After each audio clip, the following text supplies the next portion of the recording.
Hi everyone, and welcome to our second webinar of 2022 in the Rethinking Manufacturing series, brought to you by BDO Australia. My name is Ryan Pollett. I'm a partner at BDO and I'm our National Leader for Manufacturing and Wholesale. If you joined us for our last Rethinking Manufacturing webinar in March or the previous series last year, welcome back. It's great to see you again. If this is your first time joining us, our Rethinking Manufacturing series is all about tackling the big issues for Australian manufacturers in today's world and sharing insights from a range of perspectives and backgrounds, including sustainability, productivity, supply chain challenges, and more. If you'd like to see any of our previous webinars, they're available to watch on our website at your leisure. However, before we go any further, I'd just like to briefly draw your attention to the housekeeping slide that's currently showing on your screen. To start, this webinar is a panel format, so everyone bar the presenter is automatically muted. However, we encourage you to contribute your questions via the questions tab. We aim to answer all questions during the webinar. If we don't get to yours, we apologize in advance for that, but we will follow up with you afterwards. This session's being recorded, so following today's webinar, you'll all receive a follow-up email with a link to the recording, as well as a separate copy of the slides. Finally, if you have any technical difficulties, please click the support link button, which is one of the bottom tabs on your screen at the moment.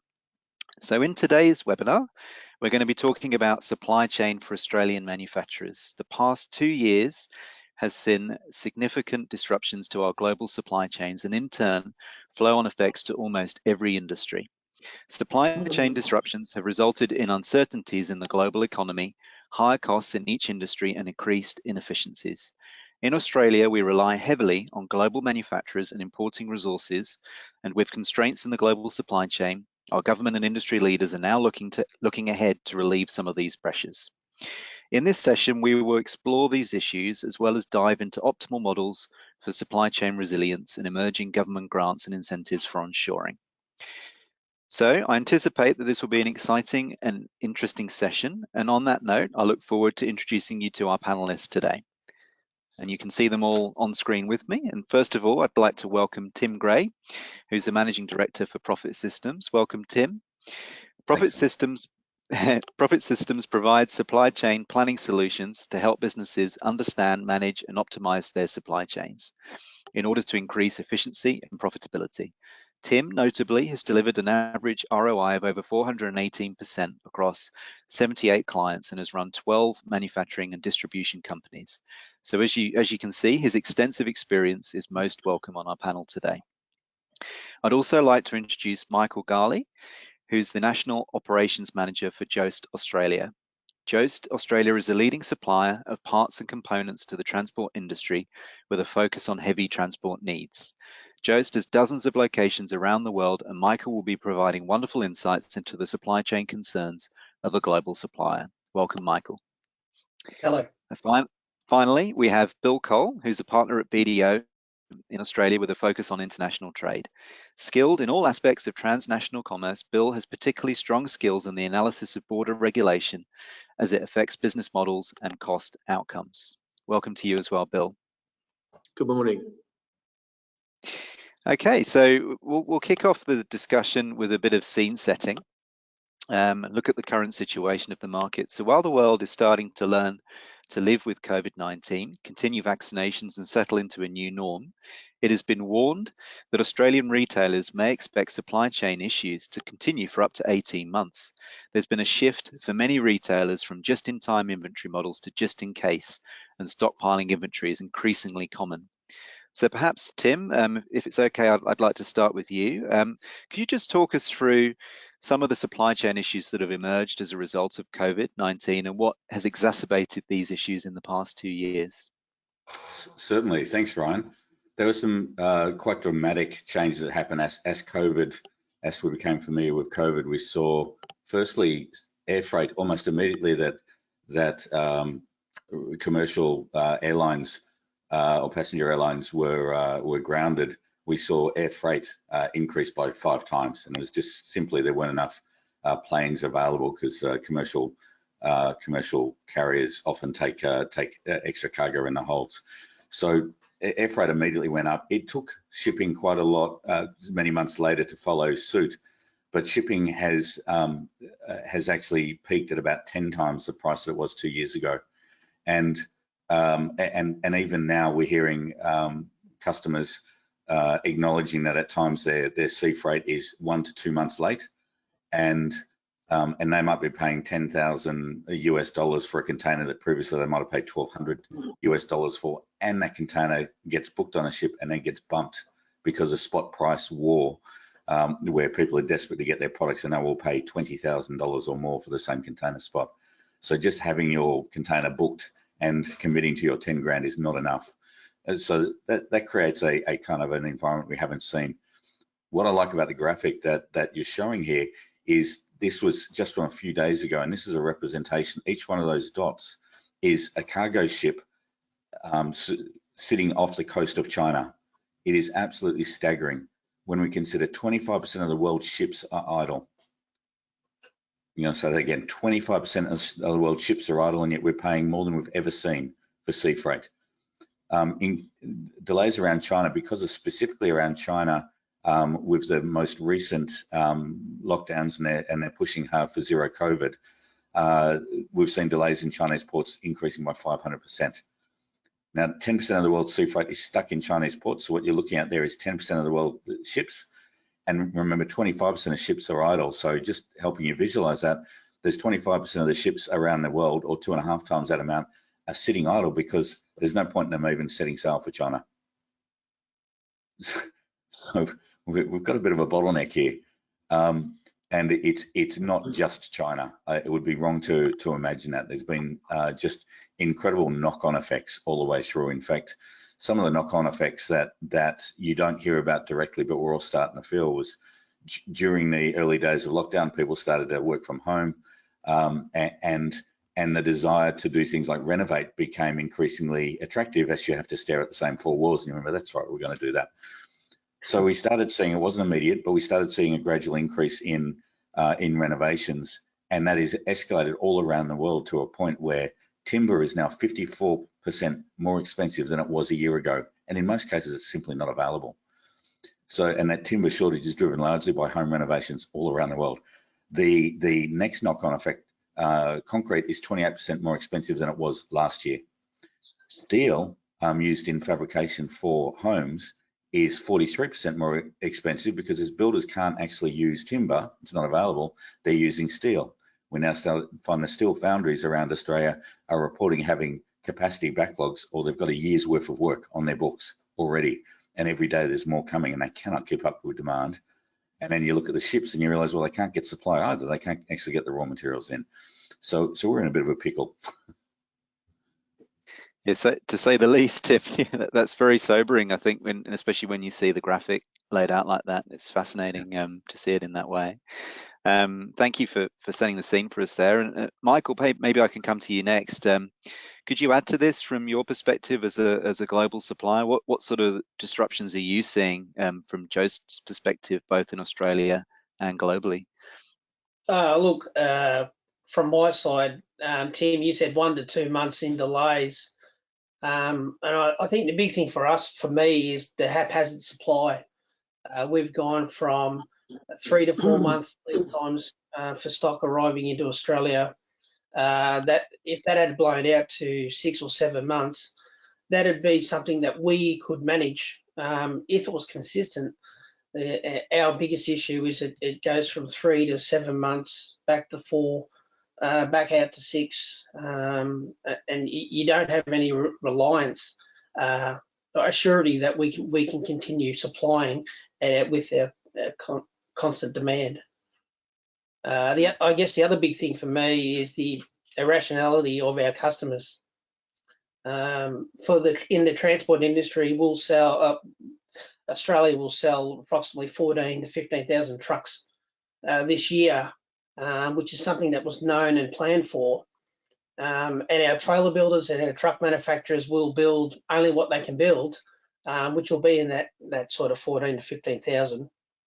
But the problem is their ordering suggests that Australia is going to do 30,000.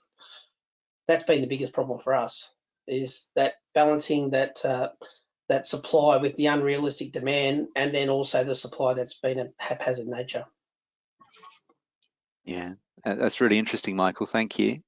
Bill, maybe I could come to you for some thoughts as well on the points that Tim and Michael have raised, and maybe alternatively, if you've got some concerns from some of your other clients that you've worked with around some of these issues, you could perhaps bring that into the discussion as well.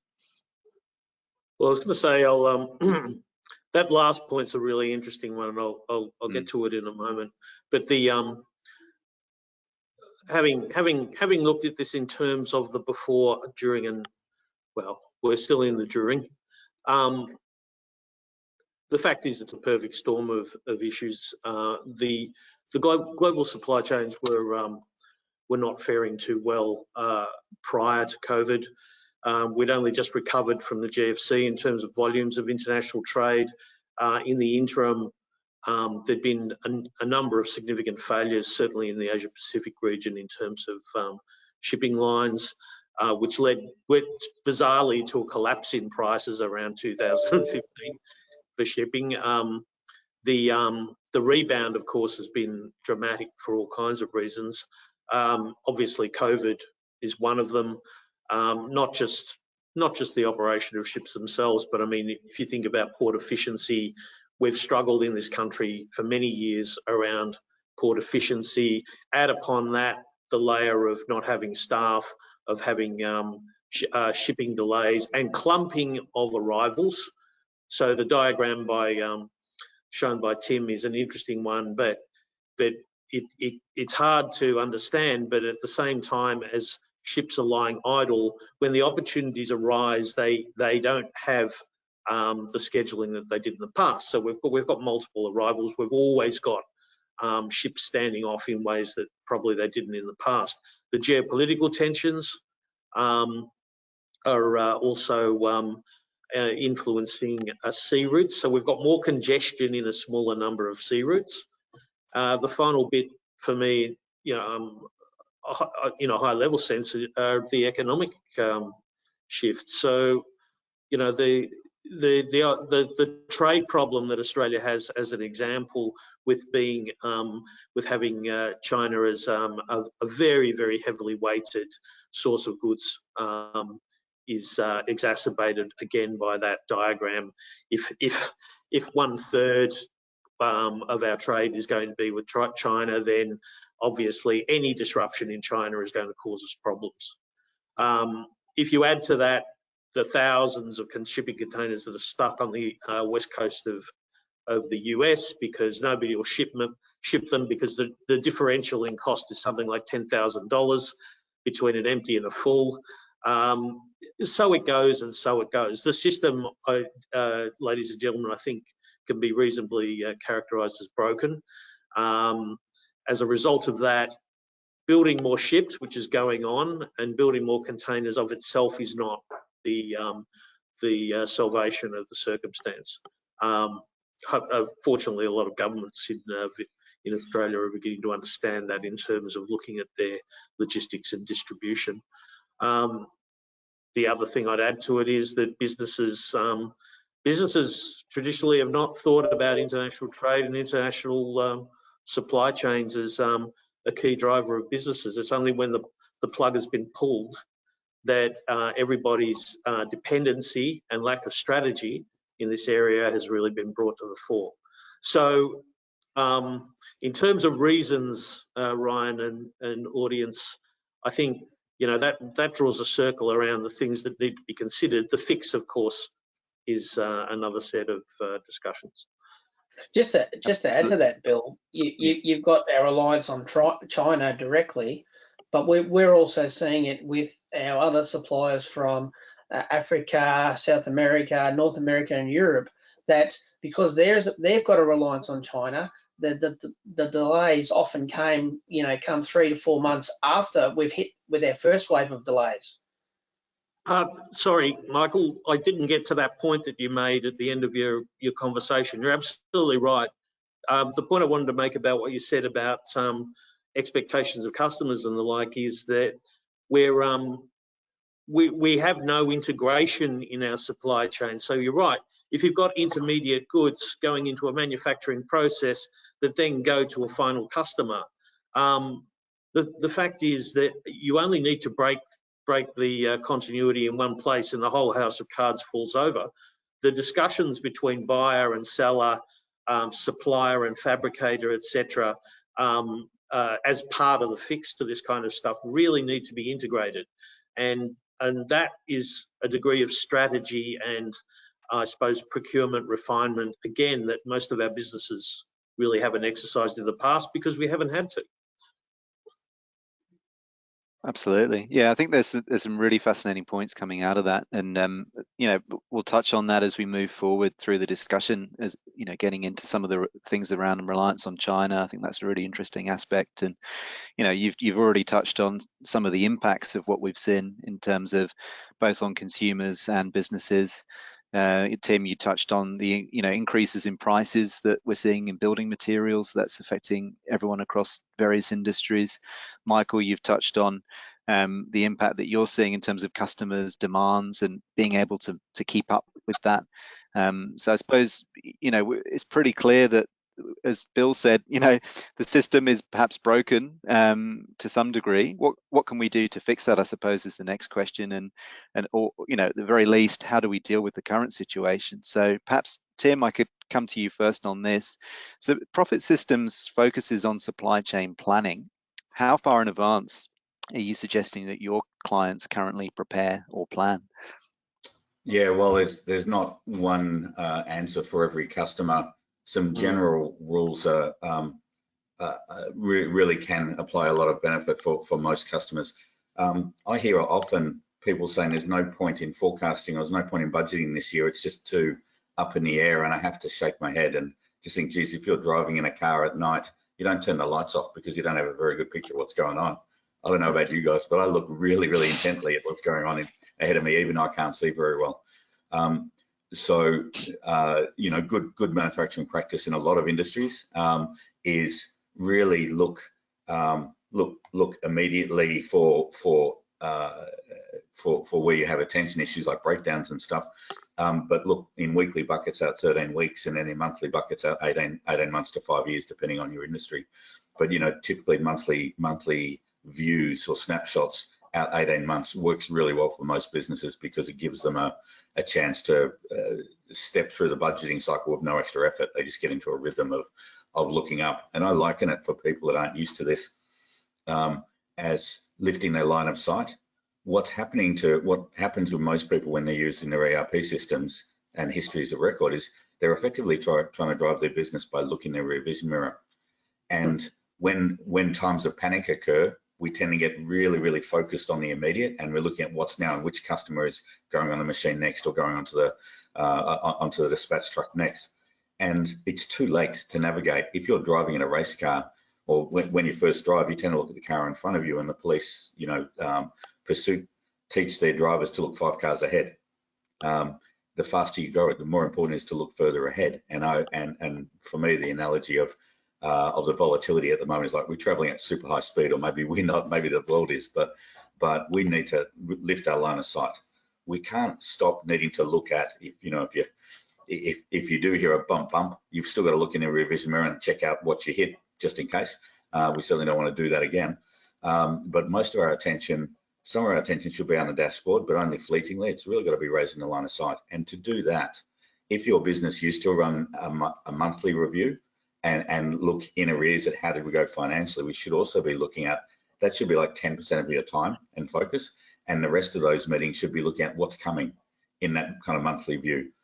And horizons that really make sense for businesses. In a tactical sense, we should be looking at 3 months in weekly buckets, and in strategic sense, it should be at least 18 months in monthly buckets. And I talk about these buckets because most people just look at the month that happened. We actually need a forward view, a landscape that we can navigate. So we get a terrain map, if you like, which is our supply chain and our customers, and then you can start navigating. Like we're all used to Google Maps now. I still find it fascinating that while Profit Systems does this for a living, the number of times we hear people say, yeah, we've got SAP, we've got Oracle, so we're fine, we don't need this.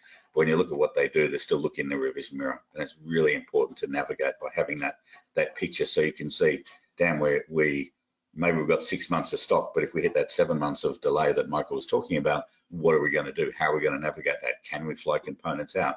Do we not buy, spend money on all the other components for the assembly, because that's lost money and lost capacity, and wait till those 7 months come up and plan to do the whole build then. There are decisions you can make if you have a view of what's coming that allows you to navigate that effectively, and then you can actually share that with your customers, so you don't get that knock-on effect Bill was talking about of well, one link in the chain breaks. We can all accommodate disruptions if we have confidence in the communication. If we don't have confidence in the communication, or as Bill was alluding to, we don't have any communication, we placed an order and we think we're good, then we're really in strife when it bites us. So this ability to raise the line of sight, to me, is pivotal, and we've seen time and again that's worked really well for our clients that have been doing that. Thanks, Tim. There are some really interesting points there, particularly touching on there the importance of communication. That just seems like number one in terms of these issues that we're facing at the moment. Michael, probably coming to you next. From your experience, is some of the points that Tim made, are they resonating with you in terms of how you've been approaching things at Jost? I really like the comment about the revision mirror, because that's what the demand planning team constantly looks at, and we're excellent with our numbers, and we can certainly do some calculations. But when it comes to the forecasting side, things get a little bit different, because there's a little bit of the crystal ball.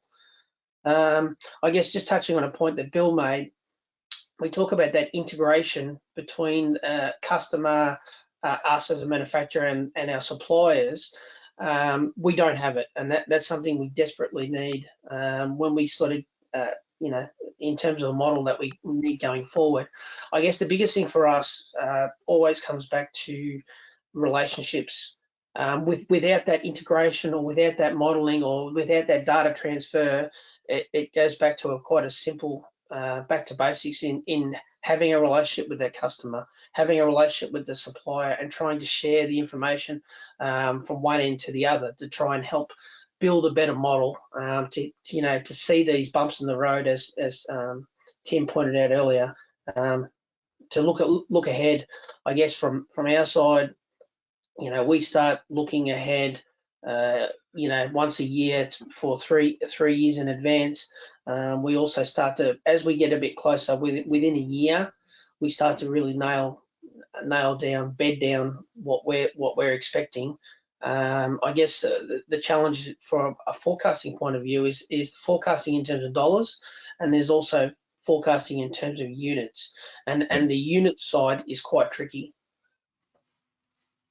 Yeah, absolutely. All right. Thanks, Michael.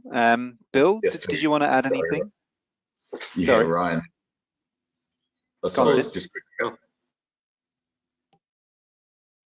Sorry, Tim, did you want to add something there?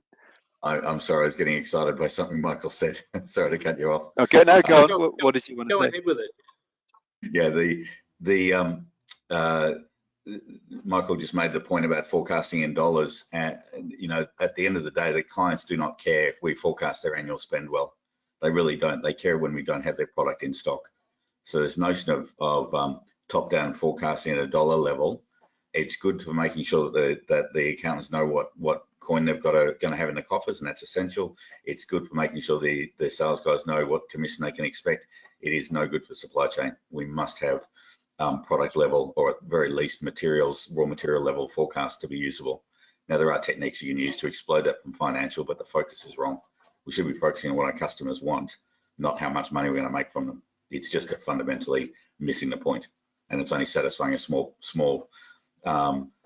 group of the stakeholders, of all the stakeholders that should be engaged in the forecasting and can harvest the forecasting information if it's done at the right level.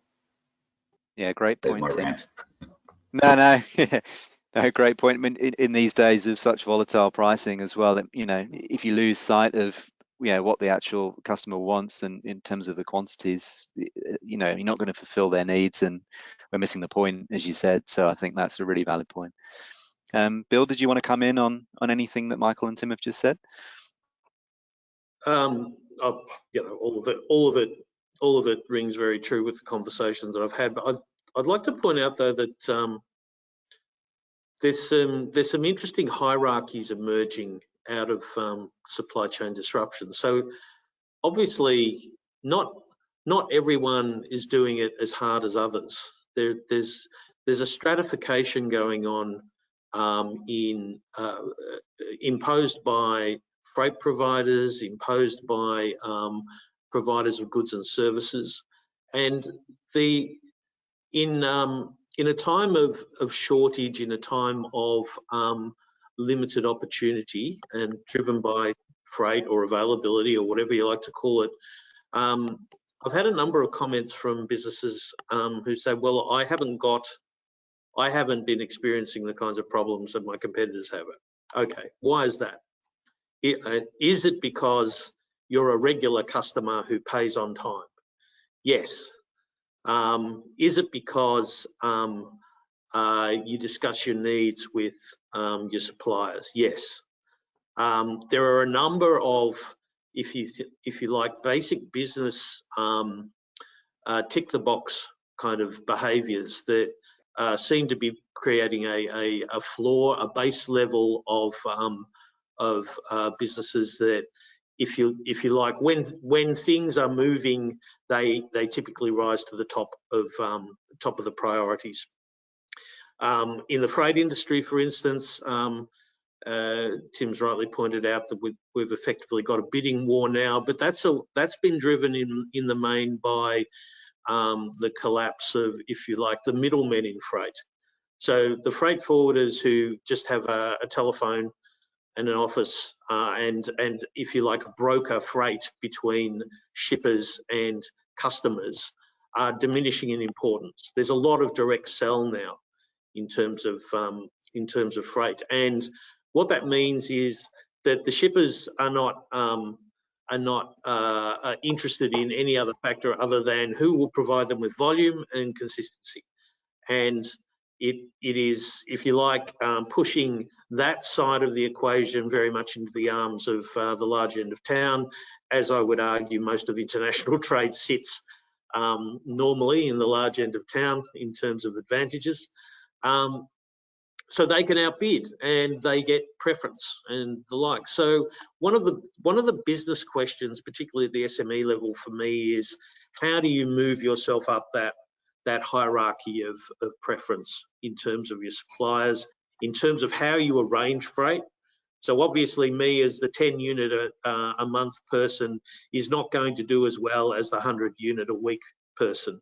How do I change my profile in this? Is it a question of collaborating with others to, if you like, in a trading house approach, to try and bulk buy space? Is it the case that I need to consider more closely how I do my economic activity and what the strategy is behind it? I currently buy from X country and X supplier because that is the standard place to get it. Are there alternatives? Do those alternatives have shorter supply chains that are less prone to interruption, or, turning it around the other way, more certain? We get down very quickly from the high level, there's a massive problem, to there's gaps in the problem as much as there are gaps in the supply chain efficiency. And that kind of game of picking the best second best approach, I suppose, is how I'm considering it now. There are definitely opportunities to improve circumstances, and you know, there's a range of approaches within the business, not outside of the business, by which it can be achieved. Yeah, Bill, absolutely, great point. Tim, go ahead. Yeah, I couldn't agree more with what Bill's saying. In fact, we often are having conversations with the customers of ours that have most well managed the COVID disruptions with their supply chain, have had a couple of key points, and Bill raised some of them already, but you know, they have to have more than one geographically separate supplier. There's no point in having 3 suppliers in the Ukraine. It's just not going to help you. Sad but true. And the globalization has driven us to really chase the PPV, the purchase price variance, and that has made us get quite lazy in general, and saying, well, if I can buy these widgets for $3.20 from China or from Taiwan or wherever, and it's going to cost me $4.10 from Germany, why would I? But what mature businesses and risk-aware businesses have been realizing is of course you want your preferred supplier and you want most of your volume going to your best price, and if it's full cost to serve, like the fully landed cost is deeply known, but you must also have alternate suppliers on alternate supply lines, and it's not good enough just to have an approved supplier. You have to nourish them. By that, you've got to give them enough volume, they're going to recognize you. That works if you're a big player, and it works really well. And we've sent our clients and using our tools, but also using their connections to really navigate things. If there's a shutdown in Johannesburg, they can get metal from one of their other suppliers in Japan or wherever. And that horse trading has been done beautifully, and we've seen it done beautifully. Again, they already have those relationships. It does raise the question: if you're a small player, and you're always going to be a small player for the foreseeable future, how are you going to get steel from one of the steel mills? Or how are you going to get a spot if you're less than full lots, or you're not even getting whole containers?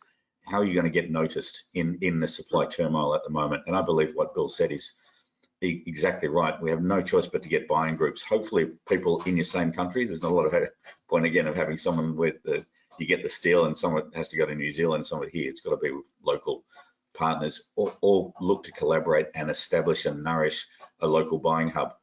Actually tactically and from a strategic point of view, and a risk mitigation point of view, we really need those to reappear. They used to be very common for steel importers to be around. They've just gone out of business over the years. And these buying group notion, I think, is the only way for smaller businesses, and it may be somewhere where the government can help, actually reseeding the opportunity for consolidated procurement to make hubs which have enough volume to be significant, and that will help smaller businesses grow and prosper. And they are absolutely in a world of pain at the moment, and with really very little recourse. Just to provide an alternate view to that, we often go back to our teams. Our customers want the solution, but sometimes the solution is something we can't quite do because there's a delay in Johannesburg or some region of the world. Sometimes a solution is better than the solution. Yes, we don't have this, we have this as an option. So we're constantly looking for alternatives, whether for us it's to keep the vehicle moving or keep the vehicle on the road. We might not have exactly what you need, but we do have a solution to keep you moving. If you've got it now, most people will take it. Absolutely. Yeah, that's a great point, Michael, and yeah, fascinating. Some discussion there around some of those impacts, and there was an audience question that came in actually just now, and it's quite pertinent to some of this discussion. In terms of giving some practical advice. And Tim, I might come to you on this first, if that's okay. The question was, what are some of the alternative data sources that companies are using to effectively raise the line of sight? So I think it's, in terms of, are you seeing anything in terms of tools or techniques around improving visibility in the supply chain planning aspects we've been touching on there, especially, I suppose, for small businesses? Yeah, and that's a very, very industry specific one. But one of the things that is almost universal, if you're business to business, is talk to your customers. The number of times we see people being sold forecasting solutions, and the answer to your forecasting problem is that the sales pitch goes along the lines of, you can sit back and relax because our stats will do it all. Our new machine learning algorithms are going to solve all your problems. And I'm sorry, but it's crap. There's no better way to fill your warehouse full of last year's products than to just rely on stats. They're a great tool. They're a terrific tool. And they're not as good as talking to your customers about their latest promotions or challenges. So, if we relied on, and I've worked extensively with some of the Woolworths data sets and their big data routines. If we'd relied on those data sets and what those AI algorithms were telling us, we would have 4 times the number of toilet paper factories, right? Because the peaks that were happening, well, if you follow those curves up, you just say, no, it looks like we're using double the amount of toilet paper and double again, and it's not. There is a place there's a lot of places for the algorithms to be used, and they're never as good as taking that with you to the customer and talking about their best guess, those algorithms, and your historical knowledge or intimacy with the customer, and having those conversations. So for me, that's a universal truth. You can't do it if you've got If you're a Coles Centre and you've got 80,000 people come through your store every day, you can't ask 80,000 people what they're going to buy tomorrow. But if you've got 10 key customers, you can definitely ask those. You know, have each of your key account managers talk to those 10 key customers of their portfolios, and that gives you a fantastic. It's not a complete picture, but it's like having the headlights on your car. You start getting these insights that are coming in. So I definitely advocate that. We're seeing some really good stuff in, you know, using weather predictions too, and we've been deeply involved in, you know, predicting fat and protein content of milk for cows, and there's some really smart stuff, but they tend to be very, very narrow usage. To me, talk to your customers. That's the number one rule. Isn't it the truth though that everything we've spoken about today it underlines the need to bring together the quantitative and the qualitative in seeking the best business model for these circumstances? I mean, it seems to me that the ease of the digital world and algorithms and stats-based decision making is inadequate for this end of the curve. It has to be different, and I think it's old school. Yeah. But you can temper that if you well, here's our average usage year on year. So don't throw that away. Use that and then overlay what you know what's happening now.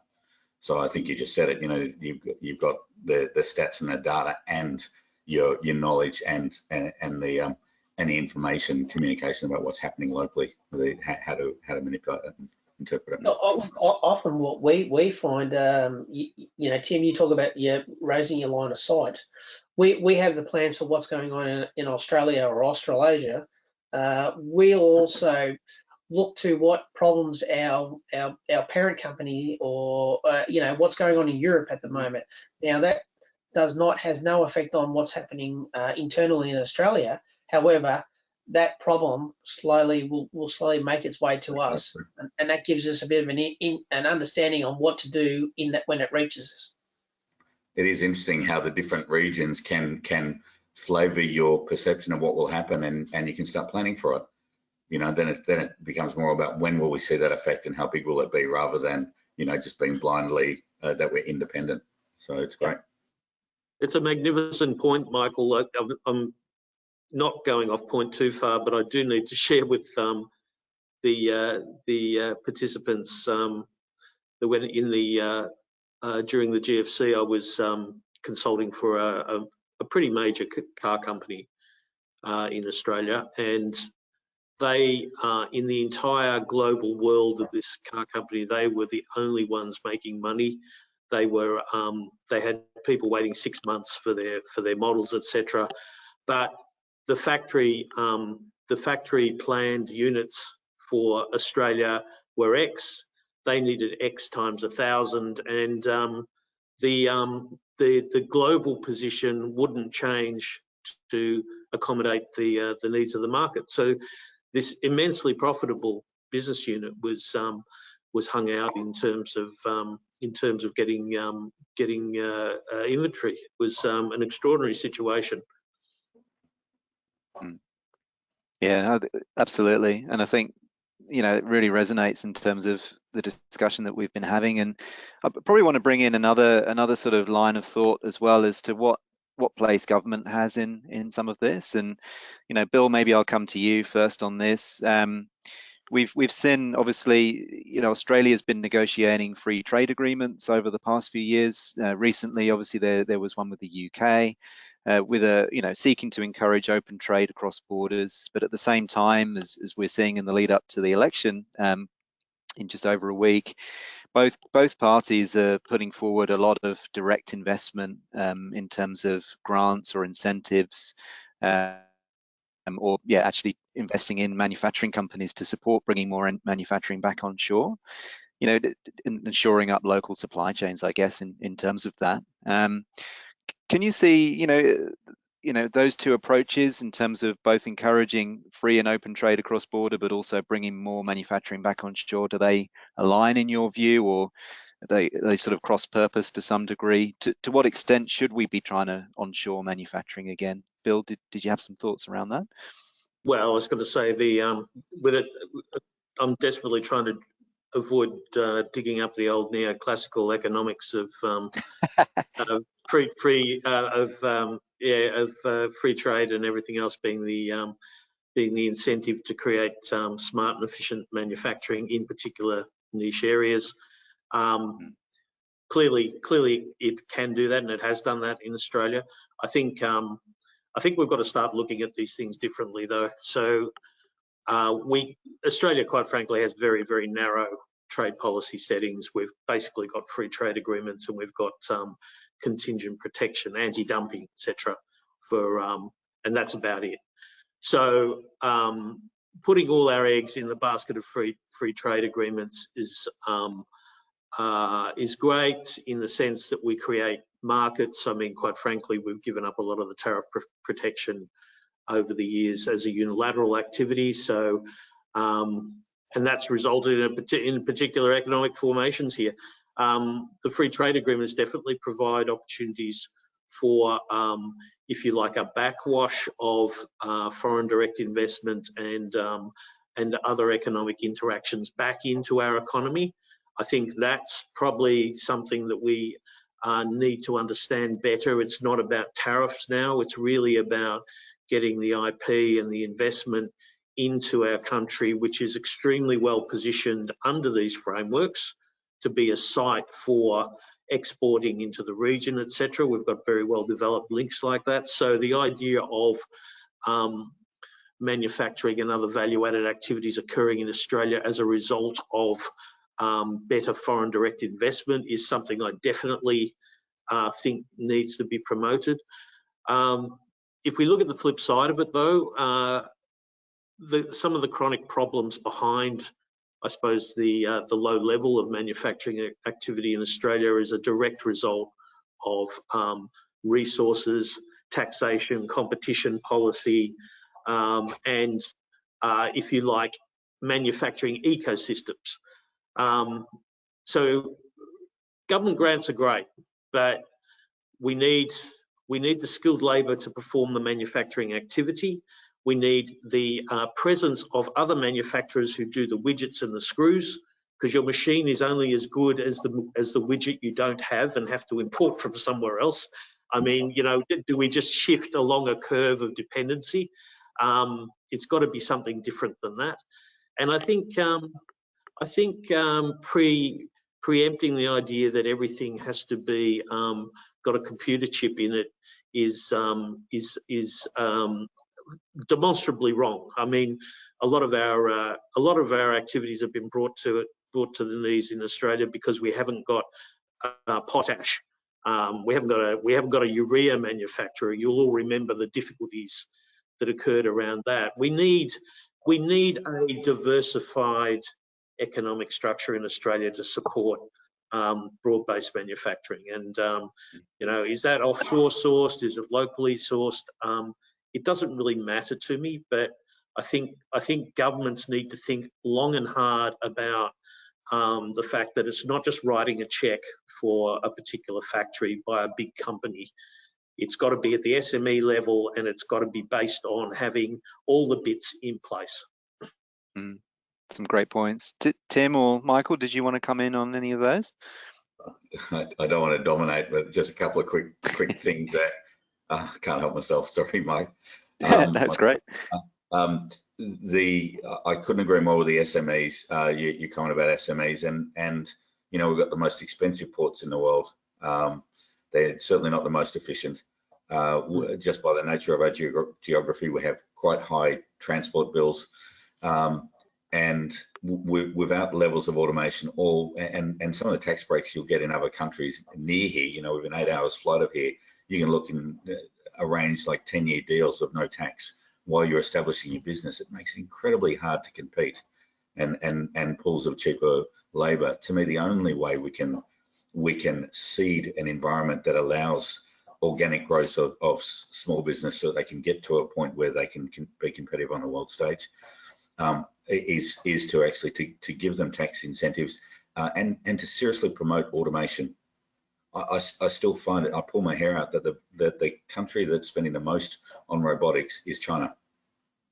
Their cost, you know, is roughly $1,000 a month per employee, but that's 5 times people in the region, and they've seen that, you know, increase in the $250 a month of their neighbouring countries. And even at that relatively low rate compared to what must be 6 or 7 times that here in Australia, they're spending, and per capita, they're spending more on robotics than we are. We just don't seem to want to get involved unless it's, you know, AUVs in warehouses. We're okay with that, but online production robotics, we've just got a resistance to, and they're too expensive for a new factory to start, a new concept to start using that stuff. We've got to find a way of helping our people be competitive without reducing our standard of living, and that means that we've got to get better at it. And for me, we need help. We need help in seeding that, because small companies can't think to spend hundreds of thousands of dollars on R&D for robotics. So I don't know whether that's the universities get involved, governments get involved, but I don't see how this all works unless we get some momentum behind that, and not just rely on being the lucky country, but how about we're the smart lucky country? Well, Tim, we're being forced. We're literally being forced to go into automation or digitization because we don't have people. We literally, you know, are we in the 50-year low of unemployment? We don't have people. We have to actually look for other ways to manufacture in Australia. That is automation and digitization. Yeah, there's a carrot and a stick. Yeah, 100%. No, very much agree, and some great points. Thank you, all of you, on that one. We had a couple of audience questions come in on shipping rates and what we see happening there. So I guess the question is, you know, where do you see the shipping rates trending over the next 12 months, and what will it take to bring them under control? Tim, did you have any thoughts on that one, I suppose? Firstly, it'll be interesting to see, I'm going to say, when China changes their policy on zero COVID. That seems to be causing bottlenecks now. That's being attributed to it. I can't comment on whether it really is or whether there's something else going on there. I'm a little bit dubious, but there's clearly problems around it. And to me, the supply chain issues, you know, have been slopping backwards and forwards like water in a bath. You know, there's so much disruption. Everything's out of balance, and that's driving the costs and allowing the shipping processes to be able to sustain those costs at the moment. It will settle down. I don't know when, but it will settle down I don't think it's going to be in the next month. I think we've got to expect that it's going to be more than a year, and hopefully not 2 years, but who knows? Yeah, I think I wouldn't want to be locking in the 20 grand a container now for the next several years, but I know people are spending 10 grand that are locking in prices of 10 grand a container for, you know, 7, 8, 9 months. So I don't have a crystal ball, and I think there's people that are better positioned on this call to make that, but it's definitely going to be a while before we see it come down. Let's hope it doesn't get worse before it gets better. There's absolutely zero confidence in where it's at. We've seen some of the prices come off of late, but that gives me zero confidence that it's going to continue that trend. It's more like our supply. It's 4 months, 5 months, 2 months, 5 months, and that's what pricing's doing. Bill, any thoughts as well from your side? Oh, I don't share the inherent optimism of my colleagues. I think it's going to be it's going to be a lot longer than 18 months. I know there's a lot of vessel capacity that'll be coming online in 18 months' time, but you know that. Tell me how that is going to help with port inefficiency on one hand, and sticky container inventories in bizarre places where it can't be used to ship goods. I mean, once again, you know, the idea that one element in a complex system is going to change anything is absolutely wrong-headed. But one thing that gives me some hope is that commercial flights around the world are starting to open, and that should see the air freight prices come down, and that should alleviate one of the bottlenecks and one of the pushes for everything going by ship. Yeah, but, great point. Yeah, I think I penciled down before we started kind of a minimum average of about $5,000 USD over time would be a good rate. And I've seen I've seen those kinds of numbers emerge, taking on board, of course, Michael's point that, you know, all you need is someone to sneeze in Madagascar and the whole thing suddenly goes up to 12 to 18 to 20 again. Fully accept that. But yeah, look, what, 5 years ago, $2,000 was considered to be something that you hadn't bargained hard about, and here we are. Yeah, great point. And I guess a related question that we had from the audience, and perhaps Tim, I'll come to you first on this one again. How do we hold freight forwarders accountable with such intermittently reliable supply? Do you have any tips around that, or is it too difficult at the moment with what we're seeing? I think it's an absolutely great question, and you're asking them to justify their part in the supply chain. I don't know realistically how much they can do. I think that what I would be expecting from my freight forwarders is the best possible NavSat information and seamless paperwork. I don't think they can influence the current shipping. Maybe I'm letting them off the hook, but I think I just want the best possible communication from them and seamless visibility, which is not available yet commonly, but the technology is here and they're getting up to speed. So, okay, yeah. Well, I think I mean, I've got a strong view on this, having been burnt by online trading in the early days of COVID and waiting for my pocket watch to arrive over 6 months. After having been told that I'd paid twice the premium price to have it air freighted immediately. As a general idea in all of what we've said, you know, what do your contracts say? Who is responsible? Who are you paying? Look, it may be a Pyrrhic victory to get some kind of compensation for delays, etc., because you've still not got your goods. But I think being very clear about who you're contracting with, rights and responsibilities in any of these ideas, be it supply of goods or services, is a fundamental step. You know, the early days of the supply chain breakdowns in COVID, people were just, you know, the silliness was just saying, "Oh, I'll change my contract terms so it's their responsibility and not mine." You know, still didn't get you your container. But the fact is, if you've got a middle person, you know, they've got to have skin in the game, and I think that the entire layer in the industry of broking these kinds of services has got away with an awful lot over time. Thank you. All right, some good tips there. I guess we're running a bit low on time, so probably just one final question to each of you, and it's a bit more forward-looking. So, do you have any thoughts on what we can do to future-proof in terms of any future supply chain shocks? You know, how can we prepare better for future disruptions? And you know, is there any thoughts that you have on that topic? Tim, did you want to go first? Thank you. We definitely need that. Like I was saying before, you got to have, if you need materials from overseas, you want to have your geographically separate alternate suppliers. If you can have local buying hubs that you can lean upon, it's worked extremely well. They too will become exhausted over time if there's prolonged disruption, but they're great. And we need some way of making sure in that in 2 years' time, when people have forgotten about all the pain of COVID, that risk awareness doesn't fall back into purchase price variance kind of focus. We've got to keep those an appropriate amount of insurance in your supply chain. And the other part is that management need to be looking at your supply chain in a forward-looking and in a time-based, not in a dollar-based for the reasons we kind of touched on with forecasting.